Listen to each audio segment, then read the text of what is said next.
So I am somebody who likes to go minimal and compact when it comes to shooting video and rigging my camera. For the most part, I either go handheld, go on a small gimbal, and just have my camera and just use the screen, the flip out screen on my camera. I've had lower back issues over the years, and the lighter my setup, the better. But sometimes I do find myself wanting to go a little bit bigger than just the camera, but still remaining compact. And this is why in today's video, I'm gonna show you how to build this, like a compact camera rig for your Sony a7 IV or any other Sony mirrorless camera that is similar to this size.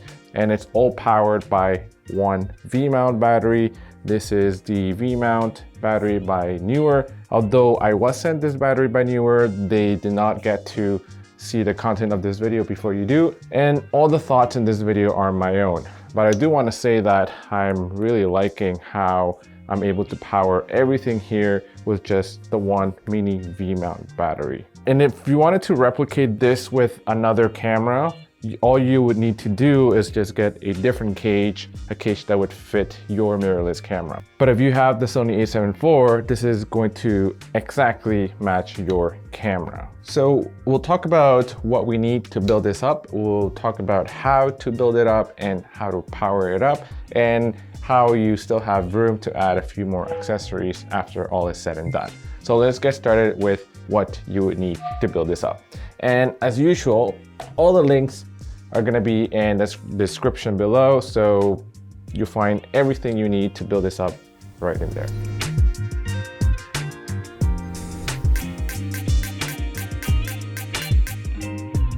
So the first thing is obviously our camera. I have here my Sony a7 IV, and I have a Samyang Cinelens, the VAF, the 24mm, which I have reviewed before, so if you're interested, you can check it out. And I have all of this in a Falcam cage, the f22 cage for the Sony a7 IV.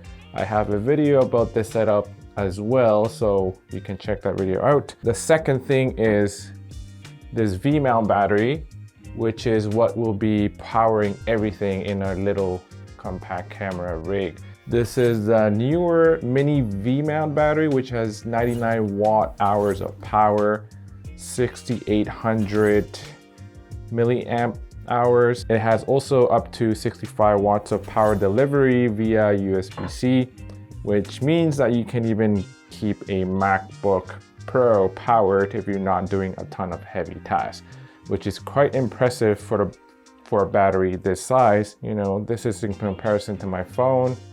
It's pretty small. I like it. It uses LG battery cells, and depending on promotions, it can cost you anywhere between 120 to 180 US dollars.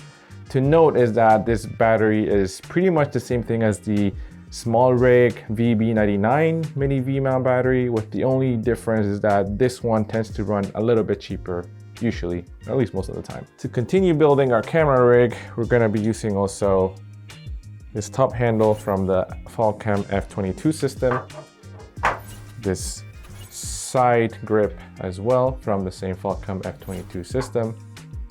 In order to be able to use this, we're gonna use this V-mount battery plate. This one in particular is by Neewer, but there are several manufacturers that sell similar stuff. I'll be using this video monitor by Viltrox. Also a short HDMI cable, USB-C cable to power this monitor, a shotgun mic for scratch audio. For this, I'm choosing to use this Deity.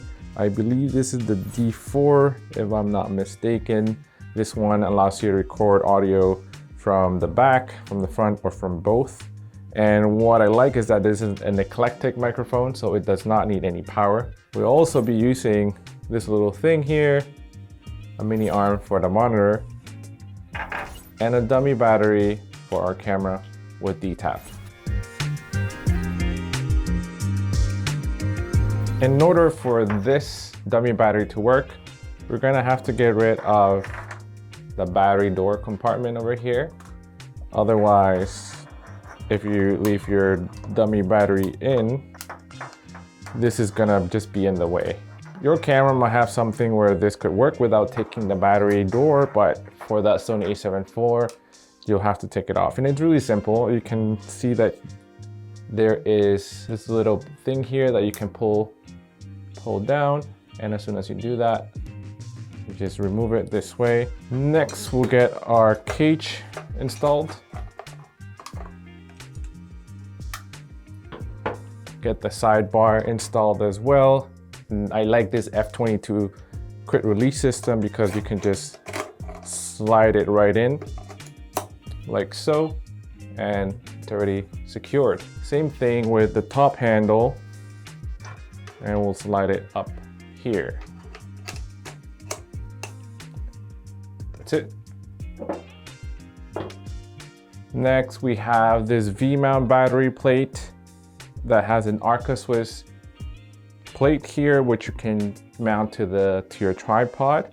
And this comes with this Arca Swiss plate, but I won't be needing that because my cage already has compatibility with Arca Swiss. So this I could just slide over like so and lock it like that. So this V-mount battery plate, the cool thing about it is that you're able to extend it right here. So you have a little bit of wiggle room depending on the camera you're using, and you're able to adjust this as well. So this is able to come down. You can come up this way. This also came with a little V-mount plate that goes over here, but because my V-mount battery can go directly in here without this, I don't need it. But you could potentially mount something else here. Got our plate right there. So get this mini arm, we'll attach it. Actually, let's attach the monitor first to this mini arm. Now we can use the 1/4 screw and just screw this to the top of that handle. And there we have it. This cage has a little cold tree mount here on the side. So this is where I'm going to be mounting the shotgun mic for scratch audio. If you're using a wireless mic, you can always put a wireless mic in there. And we'll get this plugged in into the camera. Next, we'll get the dummy battery installed. So the cool thing about this cage is that there is a hole here for the battery, so you don't have to detach the cage from the camera. So, and this is to detap. But first, so we have a bunch of ports with this battery. At the top here we have 8-volt and 12-volt DC output. They are slightly different sizes, so make sure you get the right size. We get on the side here DTAP. This is where we're gonna be powering our camera. On the opposite side, you have USB-C and USB-A. So lots of options to power different devices with this battery. This V-mount battery has a intelligent battery management system. So that just means that it protects against over voltage, over current, overcharging, and over discharging, and all of that stuff. So that is good to know and always useful. There's also an OLED display here that tells you how much voltage each of the different things are using. So that is very useful. According to Neewer, with one of these, you can charge a full frame mirrorless camera like a Canon R5C or an A1 up to 7.5 times, which is a lot. I haven't personally tested this myself, but that's pretty good to know. And depending on the condition and your temperature and all of that, the amount of charge that you'll actually get will vary. It also depends on the amount of stuff that you have plugged into this at any given time. We'll finish the build up by plugging everything in, and we'll get this turned on. So we'll go here from the V-mount battery via USB-C to the monitor, like so. Do this here. We'll run it through the bottom of this plate just for a bit of an attempt at cable management. This is for the monitor. So the space is a little finicky, so I'm gonna actually try to plug this in first. There we go. And then we'll bring this back here and plug it up here.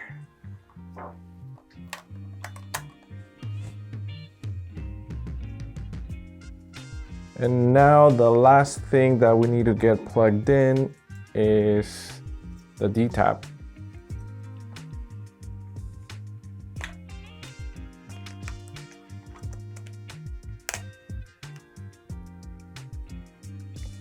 There we go, and then we can power everything on.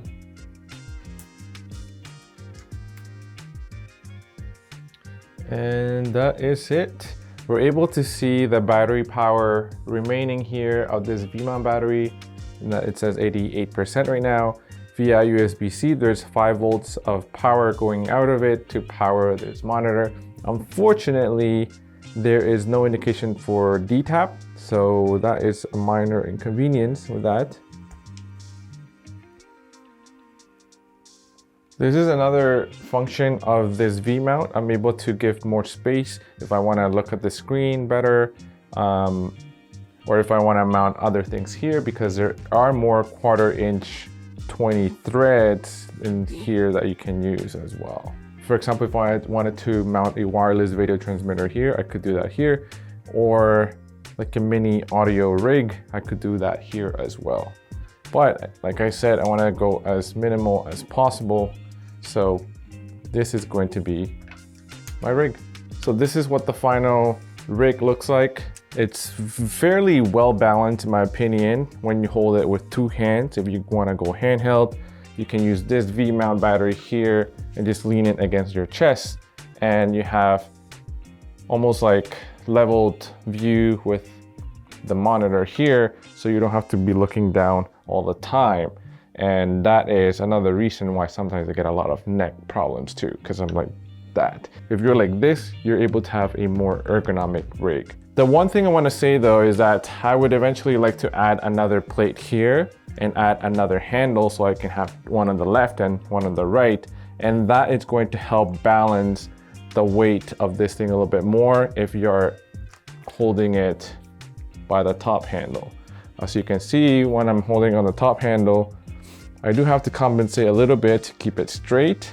So I think I would definitely need to buy something else here to add it there. But for the most part, I'm liking how this is super compact and it's all powered via the one battery here. So pretty cool, compact setup for documentaries, for run and gun shoots, for weddings, events, and anything like that. So let me know what your thoughts are. Do you usually like to rig your camera, or do you just like to go bare bones, just camera and lens, and that's it?